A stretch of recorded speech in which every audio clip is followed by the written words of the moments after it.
ఈరోజు వీడియోలో చింతపండు పులిహోర ఎలా ప్రిపేర్ చేయాలో చూద్దాం. ముందుగా అన్నాన్ని ఉడికించుకొని ఓడ్చుకున్నాక చింతపండును కూడా ఒక పక్క మరబెట్టుకోవాలి.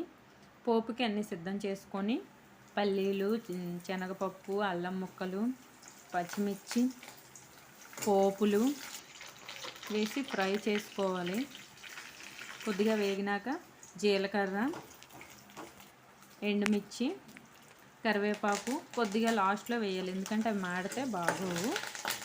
అవి కూడా వేపుకున్నాక ఇంగువ వేస్తే పులిహోర మంచి టేస్ట్గా అనిపిస్తుంది. ఇంగువ కొద్దిగా వేసుకోవాలి.